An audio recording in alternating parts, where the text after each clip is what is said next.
सबैजनालाई नमस्कार। आज पनि म तपाईहरुसँग एउटा छुट्टै विषय लिएर उपस्थित भइसकेको छु। तपाईं यदि कुनै पनि क्षेत्रको तयारी गरिराख्नु भएको छ भने यो सामग्री तपाईहरुको लागि निकै उपयोगी हुनेछ। यहाँ लेखिएका यी सबै बुदाहरू प्रशान्त महासागरसँग सम्बन्धित छ। प्रशान्त महासागरबाट पनि धेरै प्रश्नहरू सोधिसकेको छ र सोध्ने पनि छ। यो सामग्रीहरू जुन यहाँ मैले प्रस्तुत गरेका सामग्री छन् यी तपाईहरुको लागि निकै नै उपयोगी हुनेछ भन्ने मैले पूर्ण आशा लिएको छु। अब ढिलो नगरिकन आजको विषयवस्तुतर्फ हामी प्रवेश गरौँ। यहाँ लेखिएको पहिलो मुद्दा रहेको छ विश्वको ठूलो भनेको छ प्रशान्त महासागर विश्वको सबैभन्दा ठूलो महासागर हो, 1 नम्बरमा पर्दछ। त्यस्तै गरेर यो महासागर गहिरो महासागर पनि हो है।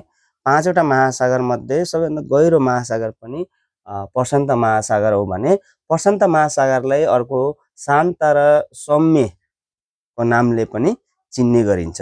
त्यस्तै गरेर स्पेनका भास्को डी बाल्बोले पत्ता लगाएका हुन् प्रशान्त महासागर। प्रशान्त महासागर पत्ता कसले लगाएका हुन् भन्दाखेरि स्पेनका भास्को डी बाल्बोले पत्ता लगाएका हुन् र यसको नामकरण चाहिँ कसरी भयो भन्दाखेरि स्पेनका फर्डिनेन्ड मैग्ननले यसका नामकरण गरिएको छ। यहाँ नामकरण है, नामकरण। त्यस्तै गरेर प्रत्येक वर्ष 1 इन्चका दरले खुम्चने गर्दै गएको छ। खुम्चने 1 इन्चका दरले प्रत्येक वर्ष के हुन्छ त खुम्चँदै गएको छ। र त्यस्तै भन्दा सबैभन्दा बढी खाडी भएको महासागर पनि यही प्रशान्त महासागर हो। म्यारी आइसल्यान्ड यसै महासागरमा पर्दछ र प्रशान्त महासागरको सबैभन्दा अग्लो भाग भनेको मौनाकी हो। यहाँ देख्न सक्नुहुन्छ मौनाकी समुद्र सतहबाट 4207 मिटर यो माथि रहेको छ।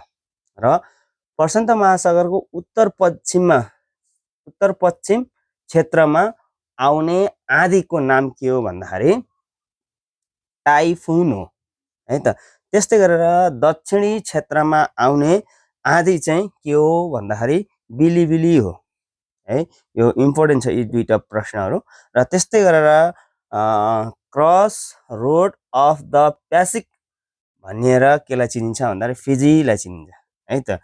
अनि त्यस्तै गरेर आगोको औँठी पनि भन्ने गरिन्छ।